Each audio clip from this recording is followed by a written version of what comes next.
세 번째, 묵상은 하나님의 용사가 되는 능력이에요. 자, 보세요. 여호수아 1장 8절 말씀은 누구에게 주신 말씀이에요? 여호수아에게 하나님이 주신 말씀이죠. 여호수아는 누구입니까? 지금 이스라엘 백성을 이끌고 전쟁에 임해야 하는 이스라엘의 총사령관이요 용사였습니다. 여호수아가 용사답게 되고 사령관처럼 강하고 담대한 사람이 되기 위하여 하나님께서 명령하신 것이 뭐죠? 묵상하라는 것입니다.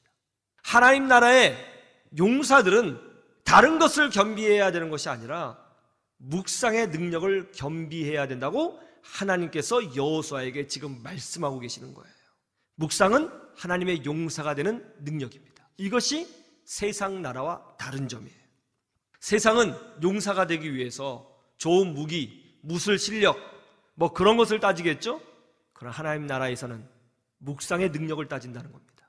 여러분, 이 세상에 일어나는 모든 전쟁, 다툼, 분쟁, 갈등, 위기, 고난, 아픔은 다 영적인 문제에서 시작된다는 것을 아셔야 됩니다. 물리적인 세계로만 이 세상이 돌아가는 것이 아닙니다. 이 물리적 세상 뒤편에 눈에 보이지 않지만 더 강력한 영적 세계가 있습니다. 눈에 보이는 것은 지극히 표면적인 거예요. 본질이 아닙니다. 회사에서 인간관계, 학부모와의 갈등, 고객과의 갈등, 자녀와의 문제, 가정 문제, 국가 간의 전쟁, 정치 문제, 영화, 문화, 의료계, 이 코로나 바이러스, 이런 모든 문제는 자기 스스로 물리적인 힘에 의해서 만들어낸 게 아니에요. 그 뒤편에 영적인 세계가 있고 영적인 문제가 있다는 것을 여러분 아셔야 됩니다. 우리 그리스도인들은 누구예요? 그 본질을 정확하게 보고 이 피상적인 물질 세계에 붙잡혀 사는 것이 아니라 이 물질 세계를 조종하고 있는 그 뒤편에 있는 영적인 세계를 분명히 보고 그 영적 세계와 싸우는 사람들이에요. 예수 믿는 사람들은 다 그리스도 안에서 하나님의 용사로 부름받고 있는 것입니다. 싸울 수 있어야 되는 거예요. 그래서 에베소서 6장 10절에서 13절 이렇게 설명하고 있죠. 한번 볼까요? 에베소 6장 10절에서 13절. 이 말씀은요 굉장히 중요한 말씀이에요. 끝으로 너희가 주 안에서와 그 힘의 능력으로 강건하여지고 마귀의 간계를 능히 대적하기 위하여 하나님의 전신갑주를 입으라. 우리의 씨름은 혈과 육을 상대하는 것이 아니요 통치자들과 권세들과 이 어둠의 세상 주관자들과 하늘에 있는 악의 영들을 상대함이라. 그러므로 하나님의 전신갑주를 취하라. 이는 악한 날에 너희가 능히 대적하고 모든 일을 행한 후에 서기 위함이라. 아멘. 분명히 되어 있죠. 영의 사람 사도 바울께서 뭐라고 얘기하고 있습니까?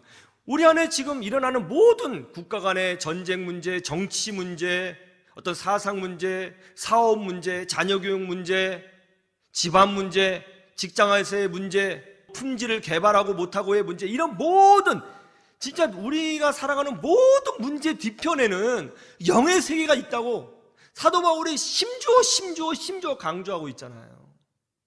눈에 보이는 게 전부가 아니라는 것입니다. 그래서 우리는 뭐예요? 이 물질 세계 뒤편에 영적인 세계가 있다는 것을 알고 그 본질을 알고 하나님의 전신갑주를 취하여 담대하게 영적으로 싸우라고 말씀하고 있는 거예요. 우리는 모두 그리스도 안에서 하나님의 용사예요. 할렐루야. 그런데 이 용사가 갖추고 있어야 될 무기가 뭐라고요? 바로 묵상의 능력이라는 것입니다. 이 모든 인간사에 벌어지는 일이 영적인 문제라는 것을 모르고 사는 그리스도인들은 이 세상이 지금 어떻게 돌아가고 있는지 분별하지 못하는 거예요. 왜 이런 일이 일어나는지 보지 못하는 거예요. 눈앞에 보이는 피상적인 문제로 분노하고 절망하고 아파하고 그것하고 싸우는 거예요. 왜 그리스도인들이 교회를 다니면서도 실패할까요? 모든 문제가 영적인 문제라는 것을 인지하지 못할 때 그런 일이 벌어지는 것입니다. 그래서 교회를 다니지만 영적인 시각 장애인으로 살아가는 그리스도인들이 얼마나 많이 있습니까? 그래서 넘어지는 거죠. 앞을 보지 못하니까. 우리는 그걸 볼 수 있어야 됩니다. 우리 하나님께서 우리의 영적인 눈을 띄워주셔서 영의 세계, 본질의 세계를 볼 수 있게 하시고, 또 우리도 하나님의 전신갑주로 무장하여 하나님의 용사로 싸워 승리하도록 인도해달라고 기도하는 사람이 되어야 될 줄로 믿습니다. 그게 굉장히 중요한 거예요. 이 영적 전쟁에서 우리가 갖춰야 될 무기가 뭐라고요? 바로 묵상이라는 거예요. 주야로 그 말씀을 묵상하는 거예요. 그 말씀을 깊이 묵상하고 읊조리고 고민하고 적용하고 또 순종하면서 하나님의 뜻을 구하는 거예요. 그러면 어떤 영적인 문제든지 싸워서 이길 수 있다고 성경은 말씀하고 있는 것입니다. 인생에서 가장 많은 실패를 경험한 리더가 누구냐라고 물어볼 때에 보통 사람들은 미국의 16대 대통령 에이브라함 링컨 대통령이라고 이야기를 하죠. 에이브라함 링컨 대통령 인생을 보면 실패의 연속이었죠. 낙선, 좌절, 실패. 뭐 인생 살면서 거의 크고 작은 걸 따지면 거의 100번에 이르는 실패와 좌절을 경험한 분이라고 하지 않습니까? 그런데 이분이 믿음으로 인내해서 결국 미국 대통령이 되었습니다. 그런데 대통령이 되자마자 또 남북 전쟁을 하게 된 거예요. 흑인 노예 해방을 위해서 의로운 전쟁을 하게 되었는데 문제는 뭐냐면 이 전쟁을 시작하자마자 계속 졌다는 것입니다. 북군이 전쟁을 하면 계속 연속으로 지는 거예요. 각하 이번에도 졌습니다. 각하 동부에서 졌습니다. 각하 이번에는 남부에서 졌습니다. 각하 이번에는 또 서부에서 졌습니다. 계속 졌다 이런 보고를 계속 받는 거죠. 그러니까 이제 에이브라함 링컨 대통령이 그런 말을 했다죠. 이러다가 우리가 질 수 있겠다 하는 두려움이 자기 자신을 사로잡았다. 이러다 정말 지는 거 아니야? 계속 지니까. 여러분, 육적인 전쟁도 영적인 문제라고 그랬죠. 에이브라함 링컨 대통령이 영적으로 눌려서 졌어! 그러면 게임 끝나는 겁니다. 그런데 에이브라함 대통령이 그때마다 성경을 읽었다고 하죠. 지금도 링컨 대통령의 성경이 미국에 보관되어 있습니다. 그런데 그 성경에 보면 유독 그 링컨 대통령이 이제 표시를 해놓고 반복적으로 읽은 표시가 있는 그 흔적이 있는 구절이 있어요. 그 손자국도 있고 그 때도 묻어 있고 거기에 뭐 색도 칠해져 있는 구절이 있습니다. 딱 한 구절이 있어요. 그게 어디냐면 시편 34편 4절입니다. 한번 여러분 찾아보세요. 우리 링컨 대통령처럼 시편 34편 4절.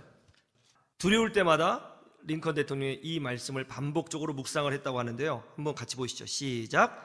내가 여호와께 간구하며 내게 응답하시고 내 모든 두려움에서 나를 건지셨도다.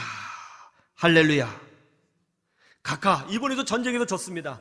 이번에도 전투에서 졌습니다. 그럴 때마다 에이브라함 링컨 대통령이 하나님께 엎드려 기도하고 이 말씀을 반복적으로 읽었다고 하죠. 용기를 내서 자기와 함께하는 미국 국민들에게 믿음으로 싸우자라고 격려를 하고 확신을 붙들고 비록 연속적인 패배가 있었지만 또 싸워서 결국 그는 전쟁에서 승리하고 위대한 대통령으로 이름을 남기게 된 것입니다. 이것이 바로 묵상의 능력입니다.